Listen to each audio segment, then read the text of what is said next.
What's up, everyone, and welcome to the Long Game Podcast hosted by Thomas Kopelman and Trayton DeVore. In each episode, you'll hear us break down financial topics that are relevant to the lives of millennials and other young professionals. Our goal is to help bring credible financial information to you in short, bite-sized episodes. Thomas Kopelman and Trayton DeVore are the co-founders and financial planners at All Street Wealth. All opinions expressed by Thomas and Trayton are solely their own and do not reflect the opinions of All Street Wealth. This podcast is for educational, informational, and entertainment purposes only. It should not be considered advice. Please consult with your financial advisor, tax, legal, and any other advisors you have before making any decisions regarding your financial plan. All right, what is up? And welcome back to another episode of the Long Game Podcast. Today, I am joined again by Ben Lake. Ben is an advisor at Miracle Mile. He's one of the best advisors I know. He's actually the advisor that, I'm going around telling everybody like, hey, I partner with this other really great advisor on our high net worth, ultra high net worth cases. And so Ben, welcome, man. Thank you, Thomas. It's a pleasure as always. Love chatting with you. And I'm excited to once again be on the podcast. I'm curious what episode this is. I think we hit number 100 last time I was on. Yeah, this is like, I honestly only tracked because I saw that it was 100. So maybe this is like 110. I took last week off when my brand new hire who you've met was in town, and we were like going to do one, and they were like, we have so much other stuff to get done. So we took it off, but I think you are the fastest person to come back unless somebody was in a series. So be honored, of course. Well, the honor is all mine. Thank you so much. Yeah, for sure. So I'm really excited actually to get into today's topic. So, like in the last year when we started to work together, we've started to work with some pretty high net worth clients, call it, 40 to 100 million net worth. And one of the most complex parts is, the business sale. And we did the whole series before really talking through, planning for that business sale. So maybe we'll go a little bit in that today, but more so what I think about is like post that sale. And this isn't, I think we can use the cases that we've worked on without, sharing anything specific, but this can be applied to everybody of just like the decision tree, right? Like how we think through how we use our money, how we prioritize it, what can be affordable, what can be good decisions, what can be bad decisions, and move from there. So I'm curious, where do you even start that conversation? Yeah, I think it's a great question because the conversation actually starts as early as possible, right? It really starts before the sale because, as you know, like everything we do has to be oriented around each person's or family's unique goals and what they are hoping to achieve with their lives. So the earlier someone starts talking about, hey, I want to start thinking about selling my business, the better, because the better planning outcomes happen if we can do a lot of stuff in advance. And the post-sale planning is maybe the more exciting part to some people, because a lot of it revolves around, hey, like you're going to come into all of this money, and if you want to sail off into the sunset, here's how we can make that last forever and create generational wealth for you. Or if you want to go down more of the, hey, I have this other great idea, maybe I'm a serial entrepreneur, or I want to do this other exciting thing, here's how we can fund that in the most efficient way possible and let that kind of basically take off, right, with a lot of extra fuel right at the get-go. Yeah. So there's a lot of different ways to think about it, and the conversation, again, I'm glad you mentioned the word decision tree, because that's always how I kind of think about things mentally as I'm having these conversations. And there's the two parts of it. There's sort of here's the objective side of the question. And if I was a robot, I would just tell you this answer, and this answer. But you have to match that to the goals, right, to each person. So there has to be that subjective element of, well, here's what they actually want. So if this robotic answer doesn't match that, then there's no point in giving that advice. Yeah, I think going through this type of planning, especially in the last few years, I've moved more to like planning with people that are, sell their business one day or equity compensation. They have these liquidity events. And I think people I don't know if they overthink, but they think that they can do more with the money that they're going to have, right? They're like, okay, I'm going to have this liquidity event. We're going to get this house and this house and this house. Like maybe now we're going to start to fly on private jets. And obviously this is the higher net worth group, but younger people are still like, or lower net worth people are still like, I'm going to upgrade houses for one, we're going to start doing more on trips, maybe we're not going to work as much anymore. We're going to fly first class everywhere. They really bring their lifestyle up. And what they fail to realize is, as expenses go up, what you need from that portfolio also goes up, right? Like you have to have a way to pay for this. But when you have all of these huge outlays of cash, like the upgrade the house, to buy the nicer car, whatever. You're driving down that portfolio value. And so what we're finding is like, hey, here's all of your goals. We got to show you that's actually not possible. And that is not a fun part of the job. I actually did an interview this last week with a person, just some company. They'll put out a blog on it, or whatever. And it was all about like, what are the hardest things to tell your clients that you have to tell them? And for me, a lot of the things that I talked about was actually around this, right? Like we all have these huge wants, and a lot of times we can't do them. And I think we have this really hard side of being a financial planner of like not shooting down people's dreams and not just specifically telling them. Like we really have to show them like, hey, if you really want this, this is what it means. If you want this, this, and this, you might actually have to keep working, right? Like you might have this liquidity event, you might have this sale, you might, whatever it is, and you thought you were going to retire. But if you want all of these things, you at least need to let this portfolio continue to compound for 10, 15, 20 years before you start drawing on it because of all those things that you want to pay for. And that's not a fun thing. But like you and I, when we sit down with these clients, like you're toggling these things on and off, like, right, hey, here's every goal that you said you wanted. You run out of money in 12 years. Is that what you want? Like you're selling this massive business, you're going to run out. Like, okay, well, that's probably not what I want to do. Okay, well then what if we just took away this goal, right? And they're like, oh, well, that looks a little better. We're still not there. And this is where the decision tree comes in. And I think prioritization, right? Like liquidity event comes, what is the number one thing that you want to do, right? And is that doable? Okay, great. We know that's doable. Then what's this next layer, right? And then what's this next layer? Because as a lot of these people are, they're dreamers. They have all the things that they want to accomplish, and then we can't. The only way to figure out where to move the money is actually to prioritize what matters most to them. That's exactly right. Yeah. And I think that when you put it in those terms of kind of, let's think about it from the business owner's, the client's point of view, right? You show them like, hey, this is what you said you wanted. Here's what this looks like. Or you create this kind of visual experience of, if you do all these things, maybe it goes well, maybe it goes catastrophically. But then you can say, all right, well, let's go down the list. What is important and what can we maybe call secondary, tertiary, or just unimportant altogether, and like have that visual experience of showing, if you want all these things, you got to work longer or sell for more or wait. Or if you want these 4 things, great, you can do all this stuff now and forget the other however many things that we've just taken off the list. But I think that the overall like thought process that you're describing is also the, like you said, like the less fun part of these kinds of plans, which is, in addition to all these amazing things you can do with, liquidity post some kind of event or sale or whatever it is, there's also all the risks, right? What are the risks that are key to think about for the long-term success and sustainability of your financial life? And overspending is certainly a big one. It's probably one of the bigger ones for anyone coming into sudden wealth. It's not just business owners going through a sale, right? Sudden wealth is the same kind of psychological experience that lottery winners get. A lot of the times it happens to athletes, entertainers, musicians, the pro gamers that I work with. All those kinds of folks have a similar type of, it's a challenge, but it's natural human bias to, want immediate gratification, and overspending can be a huge risk. There, of course, are other, big risks. The ones that we plan for, I think very adeptly and very strategically and in a more interesting way, are the things that I call like invaders of wealth: income taxes, capital gains tax, estate tax, of course, especially if you have, generational planning you want to do. Estate tax can be a massive chunk coming out of it. And as I'm sure we've said probably, 800 times in the last like 9 months, the clock is ticking to do some of those kinds of plans, because 2025, 2026 is kind of the deadline to do a lot of this stuff before the estate exemption gets cut in half and the gift tax exemption. And there's a couple others. Interestingly enough, I was just talking to a slightly older couple than the ones we usually work with, who are just entering their retirement years.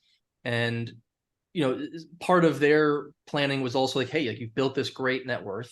You can, sustain this level of spending, or if you want to do it, we can look at multi-year timeframes, where if you want to travel a lot for the first couple of years of retirement and then kind of, drop that down a little bit to a more sustainable level after, you can do that, and here's how.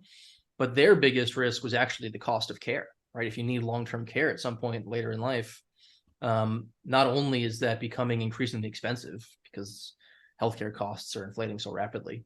Yeah. But it's also becoming increasingly likely, right? The odds of one person in a couple going to need long-term care at some point in their life is close to 60 or 70%. And the odds of both people needing care is also incredibly high. I could be a little off with those numbers. I should probably check that. But we were just having this conversation, and it was an eye opener for them, because no one wants to think about this kind of stuff, right? That's not their biggest goal. Their biggest goal is to potentially start, traveling more, flying first class, private, getting a yacht, whatever it might be, all these fun expenses. But you don't want to put yourself in a position where you can no longer, fund your care or your livelihood much later in life. So Yeah. those big risks like that, longevity risk, outliving your money, those are important things to mention, even if they're a little bit unsexy. They kind of make us feel more like, the coach of the athletic team, right? We're kind of giving them a tough love, like, hey, here's what the limits are, but here's how you got to push yourself, and here's where you got to focus on your goals and sacrifice these other things if you want to make this work.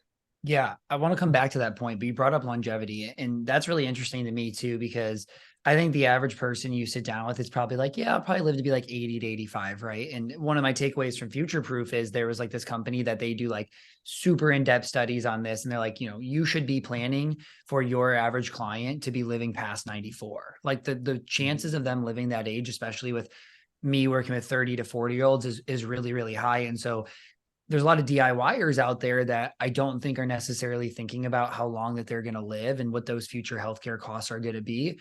And that is a way for you to really fail on your planning. Totally.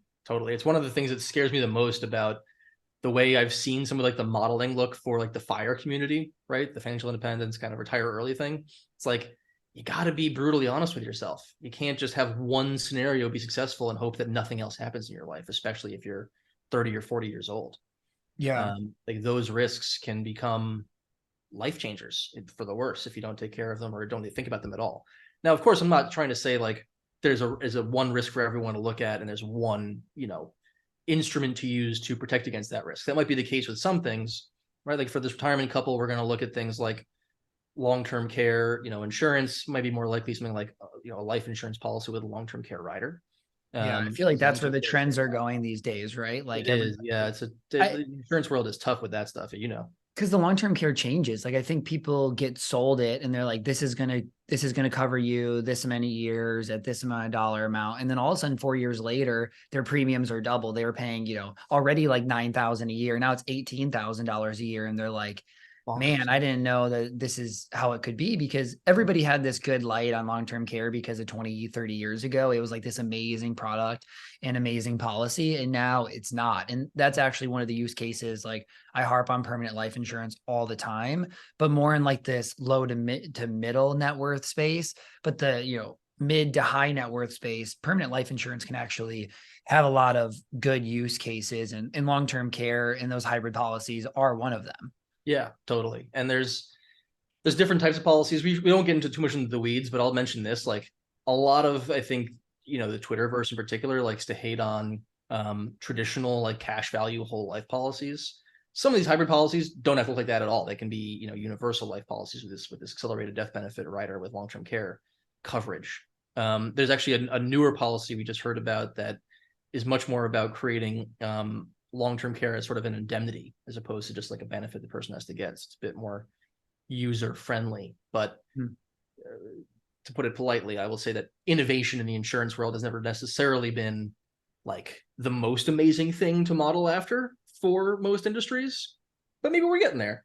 Anyway, I think the key part of this conversation is that you got to understand the risks and then look at what tools you actually want to use to address that. Like not everyone is going to need insurance. They could self-insure with things like more disciplined spending habits, with things like, maybe a dedicated source of their net worth, like a dedicated piece of their investment portfolio that's going to be there to take care of what if you need long-term care. And if you don't need long-term care, great. Maybe it pays for estate taxes, or maybe it's just something you want to leave to the next generation if you don't need it, or something you leave to charity. So there's a lot of different ways to address that. But again, I think that goes back to the decision tree conversation. Yeah. It's sort of like this. Here are your goals. Here's what you're asking about. Here are the things you're not asking about. We got to still think about. And that's part of being that, tough love coach. Well, that's one thing we know about the value that we provide is, yes, there are a lot of people who can go figure out some of the answers, but there's a whole world of things that people don't even know to ask about or think about that we can bring to their attention and then also be able to help figure out the solutions on, Yeah. which makes me want to go back. So we're talking about the decision tree here, and a lot of what we talked about early on was kind of like the lifestyle stuff. But I think if you go read blog posts, you go read Twitter, maybe you go talk to a tax specialist who's just going to come up with tax strategies. The problem is that you don't actually know how to fulfill them in the order of the decision tree, right? And I think that's why for us, and it's something that I'm super intentional about, is like always starting with the goals in mind.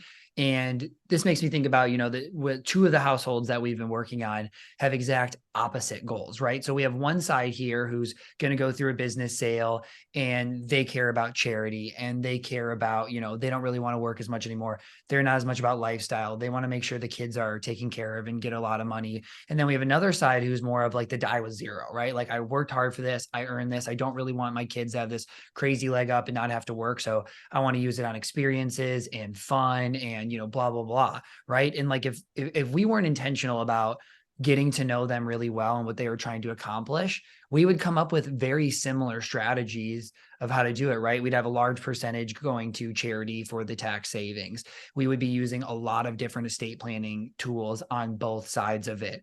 And that would really be missing out on what they want to do, right? The one side's like all for it, right? I understand that like if we do a lot with charity, it's still going to have a cost to us. It's going to reduce taxes a lot, but most of where that money is going to end up going is going to be going to charity. And to them, that is really, really important. If we would have approached the other side, the other client with that situation, they'd be like, you're not listening to me, right? Like that is not what I want to do. Like that's not the spot where I really want to be putting my money. Or if we brought up slats and grats and islet, like, all of the different estate planning tools, a lot of them would be like, well, it doesn't matter to me that this gets passed on to my kids. Sure, like a slat might make sense between me and my spouse, but most of the other tools aren't something that I really care about. I would actually rather pay a little bit more in tax, and that's okay, knowing that that's going to go get spent. That's going to buy another house, a car, maybe a private jet, etc.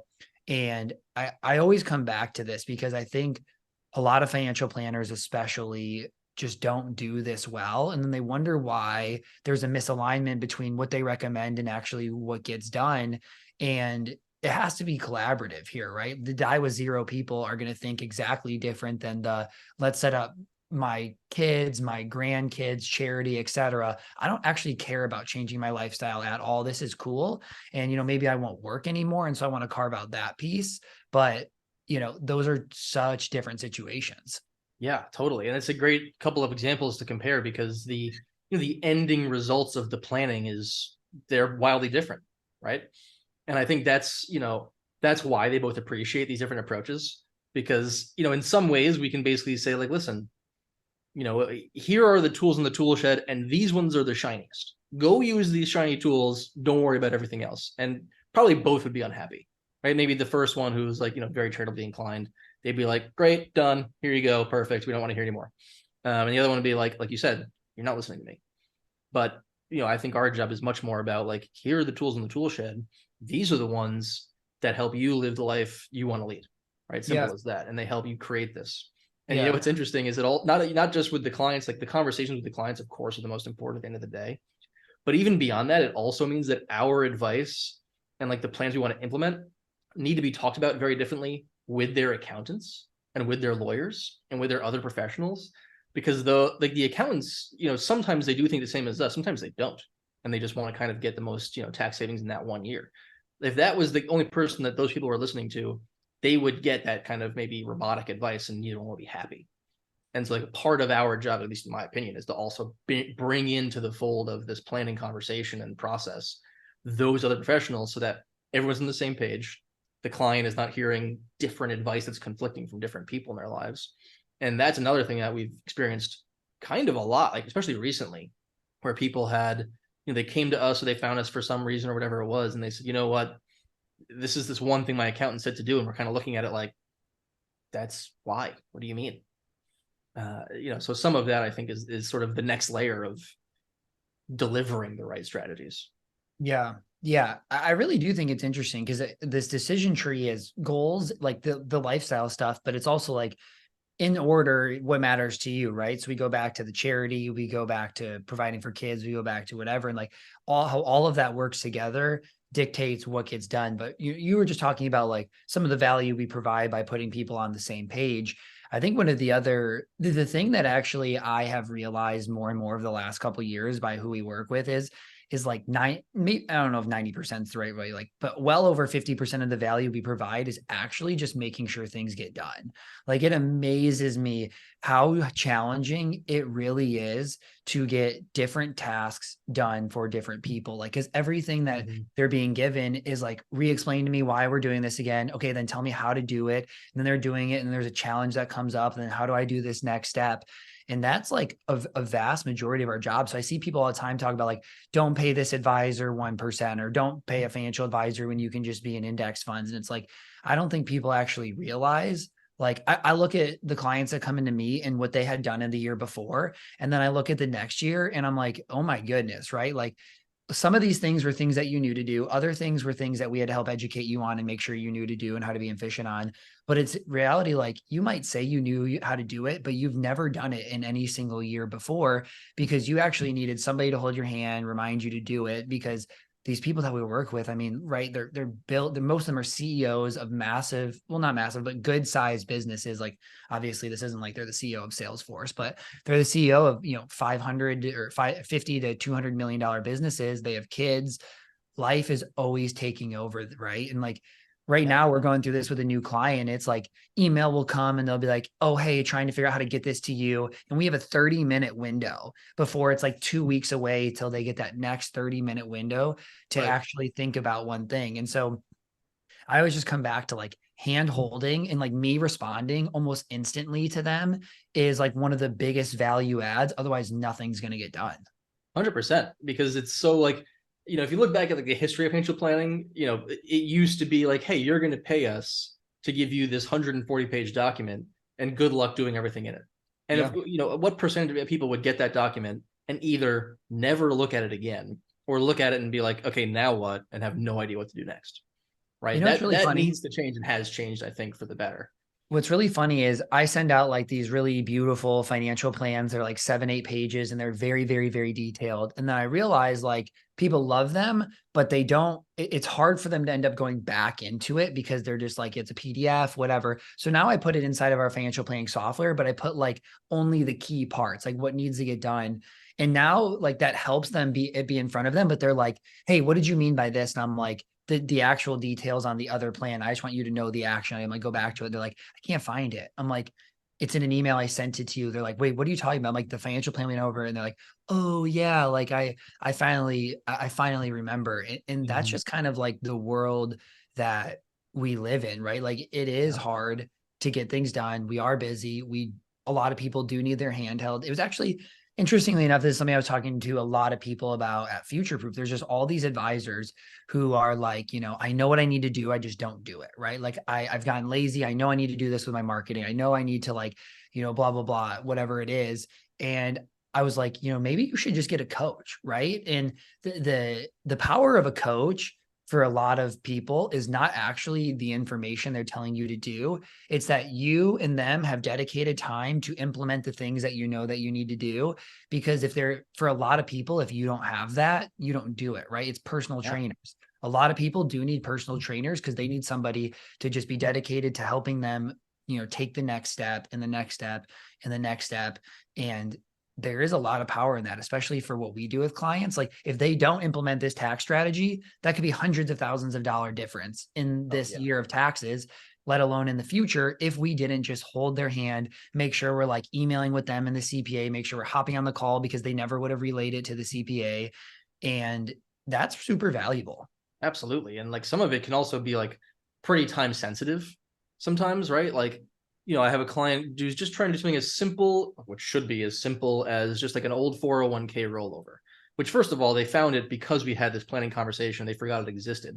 And I was kind of like, asking the questions like, what other employers do you have? Did you roll everything over from there? And they're like, oh yeah, I might have some money there. It's like $100,000. They just forgot about it from their existence. So boom, there's some value out of 1%, but Yeah.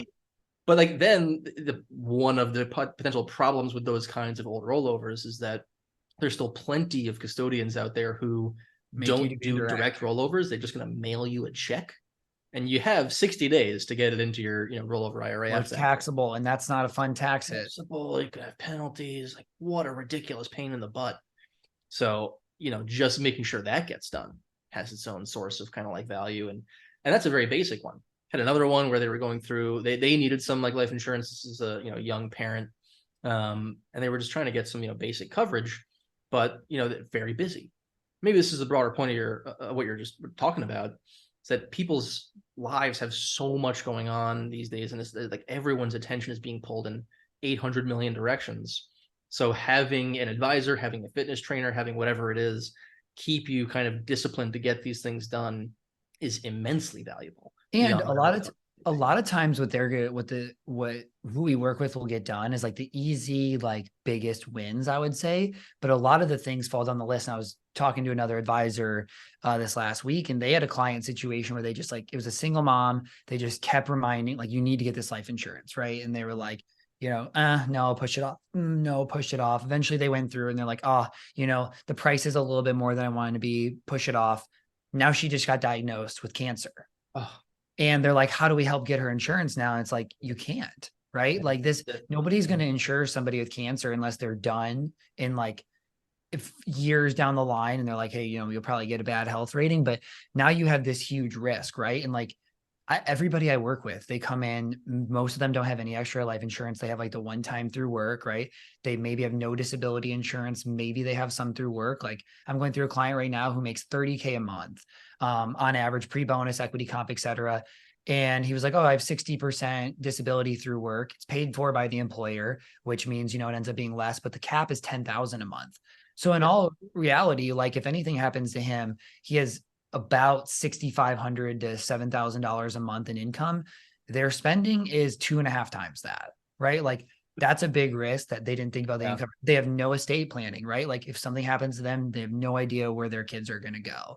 They have no trust set up. And like, that's even the start. They haven't done backdoor Roths. They have all this equity compensation that they have no strategy around doing. Like this is just a common thing that we see as we have really smart people who are in really awesome financial situations that could be in really, really, really awesome financial situations with just some hand-holding and education and like making sure every year we are being smart about the different things that we're doing. Yeah, absolutely. And some of those can lead to what I would call catastrophes, right? Like if you actually wind up getting disabled, can't work again, and you have to completely sacrifice your lifestyle by cutting it more than in half, you're going to be miserable about it. But some of them aren't even quite that, necessarily impactful or I don't know, dramatic, I guess is the word. But some of them can also just be sort of, hey, like you've got some money or you had some savings and it's just built up and it's just sitting in a bank account. Like this happened a lot in the last couple of years.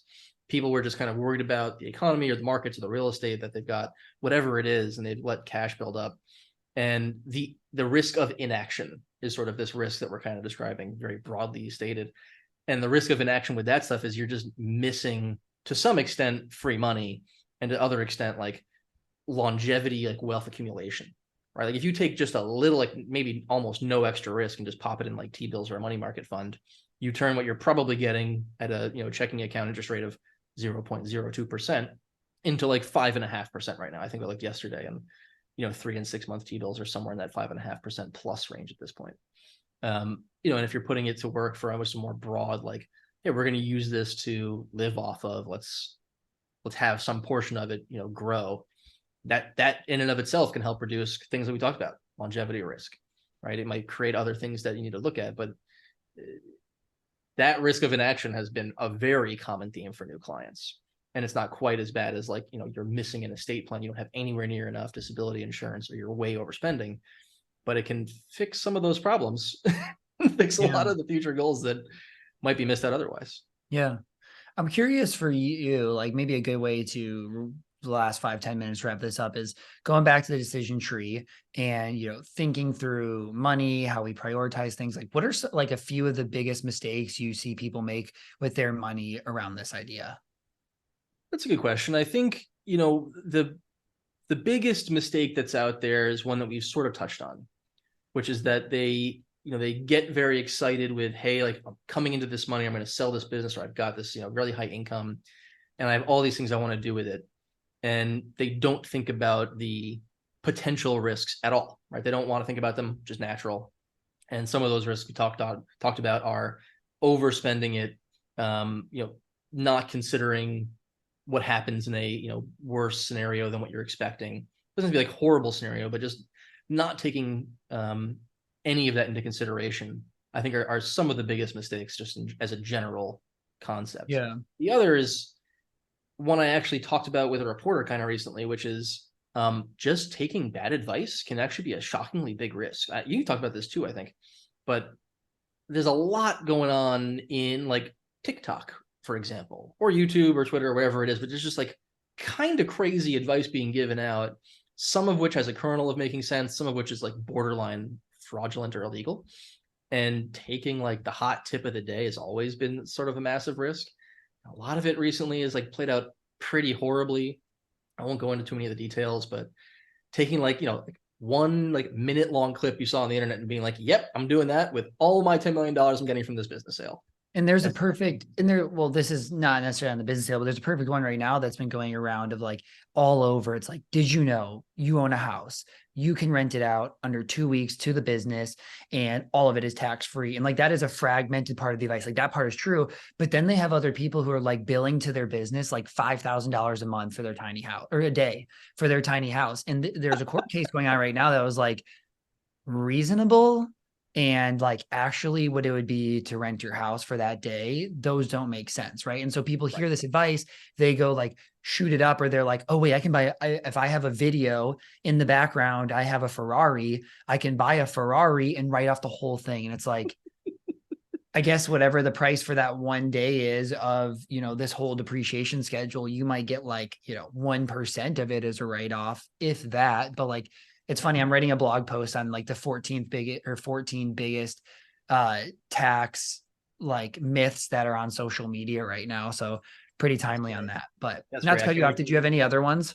I can't wait to read that, just to be honest. Like I need to send that to everyone I know. But once you release that one, let me know for sure. There we go.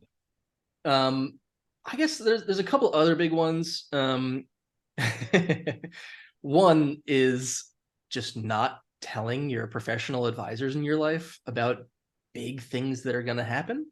So like we've had a couple, clients over the last couple of years, in fact, tell us like way after the fact, hey, we sold our business, by the way, or hey, we made all this money doing this thing. Like, do we need to pay taxes on that? Or like, should we do anything about that? It's kind of like, oh man, we could have done so much. And maybe some of that is more like missed opportunity than it is like, catastrophic, failure, and the IRS is going to come banging on your door. But that really does happen a lot. People sort of like forget to tell their accountant, forget to tell their advisor, or just like don't want to pay to hire a professional or a lawyer or whatever to look at things. That happens quite a bit. But I guess the last thing I'll mention is, again, when you're thinking about the decision tree of, hey, like, here's everything I want to accomplish. What do I need to do? What strategies can I think about to employ to get this done? The last two I'll mention very quickly are, one is just only thinking robotically and analytically, right? Forgetting about that subjective side that we've talked about throughout this, this episode. And the other is the other thing we mentioned early on, which is getting the plan in place and then not following through and never getting it done. Yeah. Right? Giving up that, we've had meetings where we were going to save people like $37 million in taxes between income tax, capital gains tax, and estate tax combined. And it's entirely possible that someone takes that advice and does it, and it's fantastic. And it's entirely possible that someone takes that advice and doesn't do any of it, or decides not to, work with us, or whatever it might be, and literally just donate that much money, right? 8 figures of money to the government. And you've heard me say this 8,000 times, but the sad truth is that the government does not give out medals of honor for paying more in tax. They don't. No one's going to say thank you. No handwritten notes. I know, it's so bogus. It's very unprofessional, really, the IRS to do that, but it's the case. Seriously. So that's kind of the last big one, is not actually following through to get it done, or not having people help you do it. Yeah. A couple of ones that I want to add. I find for a lot of the people that I work with is we do the values, we understand it. We understand, we get a plan, we understand how we're going to prioritize those things. But then all of a sudden, like, they think complexity is required, right? Like there's this there's this feeling by people with higher net worth that they do need complexity in their finances, when in reality, out of anybody who needs complexity, they might even need it the least because they've made it at this point. And something that, like, I have clients approach me all the time. They're like, oh, had this new investment opportunity from a friend. It's like real estate. It's, 12 months, guaranteed 8% return plus 15% of profits. And it's like, the word guaranteed is not guaranteed. Like, this is not the US government on some T-bills or whatever. Like, this is just not guaranteed. And people have this belief that, like, if it gets put in front of them, what are you going to do? Get a lawyer, sue them, hope they have money? Like, I had a client who, before they worked with me, did something like this, put 6 figures into it. The person disappeared, like fully disappeared, took like $2.5 million away from people. It was somebody that they knew and they trusted. Like, you can trust people, but you have no idea what's going to happen. Like, there are no guarantees out there. And plus 8% guaranteed when you're in the 37% tax bracket is 5.5%, which is literally T-bills right now. Like, that might not be the best avenue to look at that. One other thing I was going to talk about that you said is like kind of this, not just following the mathematical answers. Like, I think social media makes you believe there's just like everything is right. And, there's black and white in personal finance and everybody should do the same thing. And, I'm working on with a client right now. They're a doctor. Luckily, first year isn't attending. They make really good money. Their living expenses are pretty low.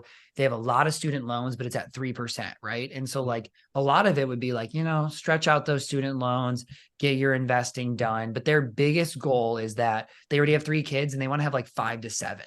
They want a big yard, a bigger house. And it's not about like, hey, we want fancy things. It was like, we need space to do that. Right.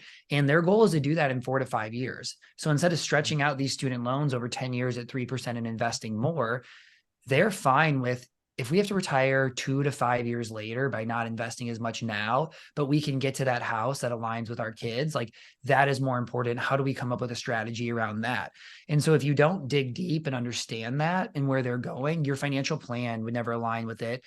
There's a disconnect from the clients, but at the end of the day, we all want our money to align with what matters most. And for some people, they would say, that is a goal of mine, but I'll never work a day after 50. Like, prioritize that and the house will come later. And there's other people who are like, by far the most important thing to me is the house. And then there's other people who are like, I just hate debt. We got to get rid of debt. And then I'll work on building, and whatever trade-offs that creates, I'm okay with. But like, this digging deep and understanding people is so important. And I think that the average person just does not do this themselves. Like, they don't even really know themselves. They don't really know what's that important to them. They really don't know how to prioritize these things. And it is just like the most important step one is understanding this, to then go to the decision tree, to then follow them. Like, the decision tree is not the same for every single person the entire way. It's actually entirely different for every single person. Exactly. And that's actually the part that I love about our job the most, is that we can, we can understand the decision tree and the tools, but we get to be creative about which strategies to employ for people, because everyone's different. Everyone's life, means something else to them, and their financial life needs to reflect that. It's exactly like you said, their money needs to reflect their values. And that's, I think, where, I won't speak for everybody in the profession, but I think it's where a lot of planners, us included probably, get the most personal satisfaction out of how we help clients. It's that we get to watch people actually improve their happiness in life and their confidence in their future and all that kind of stuff. And we get to be creative about how to make that happen, which is great. And I think this is why you and I and a lot of the industry is shifting to be not just investments, right? Because like, how do we invest without understanding these things, right? Like, if you were only an investment advisor and this doctor came to you, it'd be all about how do we get every extra dollar to be invested into this portfolio. Right. But in reality, that's just not what fits, right? And it has to be touching all of the avenues of their life, mixed with their money, mixed with their values, where they're trying to go. All of that is so important. Yeah, investments are just one more set of tools in, the broader scheme of things, right? And there's all kinds of different investments you can tie to goals, but they need to be just that, right? And if the goals aren't addressed by an investment or some kind of investment strategy, you shouldn't over focus on them, right? That this is kind of the classic analogy of, to a carpenter, every problem is solved with a hammer and nail. And that's not the case if you're trying to do brain surgery, right? So we're, Yeah.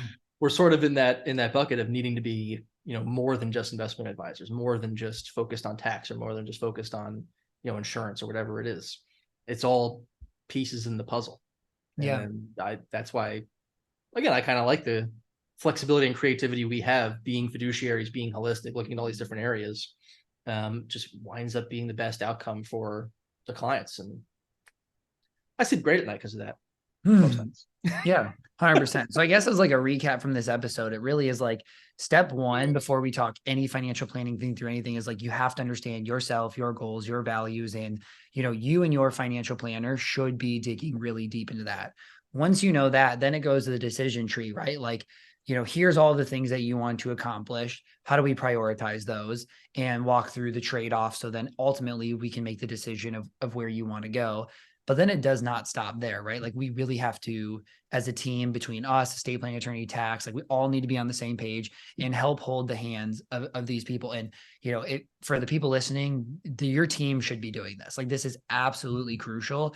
They should be helping everybody be on the same page and be holding your hand to be making sure that everything gets done. And, as you're building this net worth, as you're getting farther down the line, it is really important to like stay focused, right? Like know what matters to you, know what you need to do. Don't get, every new tax strategy you see or any investment your friend brings in front of you. Like those are all things that like sometimes they can fit into your plan, but a lot of times they're actually just distractions that are going to end up hindering where you end up getting. And you might not be thinking through all the right questions, right? Like the value of having people around you is having them guide you, help you think through these things that you never might have thought of. And, at the end of the day, that's basically all that we're doing to help people. And I would assume after hearing all of this, people can start to get why you pay a financial advisor for all of this. You have the accountability, we're the therapist, we're the life coach, we're bringing them the information. Like this is a lot of parts to the job. And with the people that we work with, the impact is so high. Oh yeah, absolutely. So Ben, thanks for joining me today, man. Obviously, we're going to continue to do this a ton. Anytime we're talking and we're like, oh, that's a great topic, we're going to be hopping on. So everybody get to know Ben. He's literally one of the best advisors. If he would be on social media, you'd know it, but instead I'm helping create that platform with him. But everybody, thank you for listening. Please rate, subscribe, and we will see you back next week.